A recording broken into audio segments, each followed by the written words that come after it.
There are unique difficulties in loving someone who, deep down, doesn't believe they truly deserve love.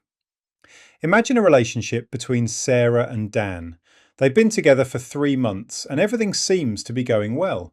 They've taken romantic trips, met each other's families, and are steadily integrating into each other's lives. All signs suggest a promising future, but beneath the surface, something fragile is at play.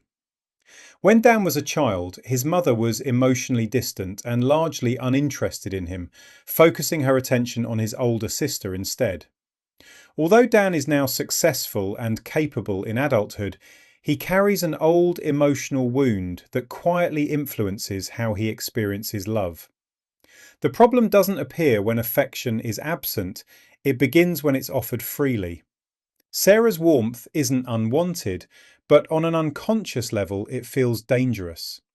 To survive emotional neglect, young Dan learned to endure loneliness and to doubt generosity. He adapted to emotional scarcity and, as a result, learned to mistrust kindness. It's no coincidence that in the past, Dan may have been drawn to emotionally unavailable partners. Those relationships hurt, but they felt familiar. We might assume that receiving what we were once denied would be easy. In reality, the opposite often happens. When deprived people finally encounter abundance, they can become suspicious, demanding, and resistant. They unconsciously try to reduce the intensity of what feels overwhelming. So one evening, seemingly out of nowhere, Dan accuses Sarah of being dismissive and disrespectful. She's confused and responds calmly, but Dan escalates the conflict.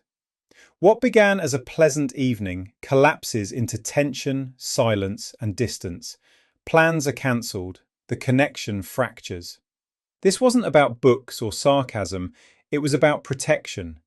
Dan is unconsciously trying to ensure that love cannot hurt him. He is, in effect, saying, "You can't really love me." Not because Sarah doesn't, but because his mother didn't. Old skepticism is transferred onto a new relationship. He is also demanding a form of love that no human can realistically provide. Sarah isn't perfect, and Dan uses her normal imperfections as evidence against her. Like someone who once starved and now imagines only a perfect meal could ever satisfy them, Dan's expectations become extreme. At the core, Dan is picking fights not because he wants conflict, but because trusting love feels terrifying. He would rather destroy the relationship himself than risk being betrayed again. Without understanding this psychological pattern, the relationship cannot survive. Modern psychotherapy reminds us that how we love in the present is shaped by how we were loved in the past. Unhealed distortions don't disappear, they repeat. Understanding our emotional history isn't optional.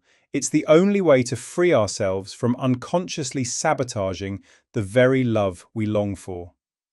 Before you go, I'd like to ask you something in the comments. Have you ever pushed away someone who treated you well without fully understanding why? If this topic resonates with you, you'll find a video linked above called "When Sex Disappears in a Relationship," where we explore how emotional wounds also affect intimacy. And if this content helps you better understand your relationships, subscribe to the channel, give the video a like, and stay with us as we continue exploring psychology, attachment, and emotional healing.